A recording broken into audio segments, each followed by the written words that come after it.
আসসালামু আলাইকুম। খেলা পাগলা ইউটিউব চ্যানেল থেকে আমি শিশির। সামনে আর ২ দিন পর হচ্ছে চ্যাম্পিয়ন ট্রফি। আ এই চ্যাম্পিয়ন ট্রফি আসন্ন চ্যাম্পিয়ন ট্রফির জন্য বাংলাদেশের স্কোয়াড নিয়ে আজকে আমরা আলোচনা করব। বাংলাদেশের স্কোয়াড নিয়ে যেরকম ১ম আছে ওপেনার ব্যাটসম্যান হিসেবে তানজিদ তামিম অটো চয়েস এখন বর্তমানে অটো চয়েস। তারপর হচ্ছে আপনার সৌম্য সরকার। এই দুজনই অটো চয়েস।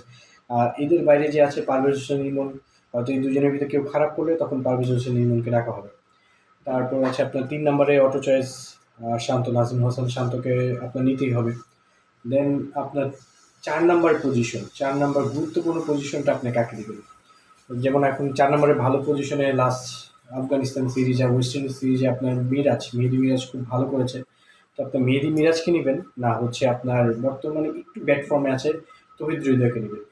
দুজনের একজনকে আপনার নিতে হবে, আরেকজনকে ড্রপ করতে হবে। এমন কিছুটা আশঙ্কা আছে বাংলাদেশ টিম বর্তমানে। যেহেতু তারপরের যে ২ টা স্লট আছে আপনার ৫ আর ৬ সেটা মুশফিক আর রিয়াদের জন্য তো অটো চয়েস রয়েই গেছে।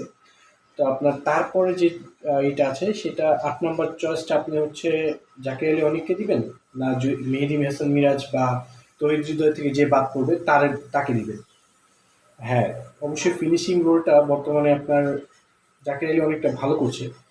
লাস্ট ওয়েস্ট ইন্ডিজ সিরিজে সে যে রানটা করছে লাস্ট ম্যাচে, সেটা হিসেবে আপনার জাকির আলী অনেকটা একটু আগে থাকবে।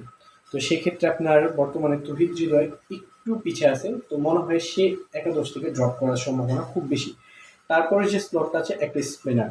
স্পিনার আপনার নাসুম আর রিশাদের মধ্যে যে কোনো একজন হতে পারে।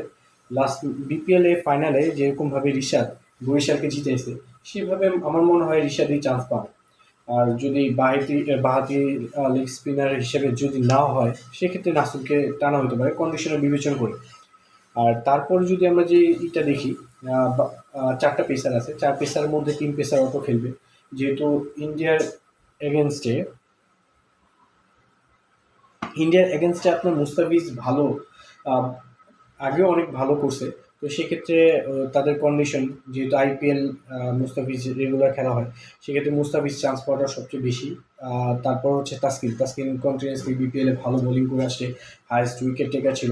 সেক্ষেত্রে তাসকিন চান্স পাবে, সবচেয়ে বেশি সম্ভাবনা আছে। আর তানজিম সাকিব আইসিসি ওয়ার্ল্ড কাপে সবচেয়ে ভালো বোলিং করেছে বাংলাদেশ হয়ে। সেক্ষেত্রে তানজিম সাকিব একাদশে থাকার সম্ভাবনা বেশি।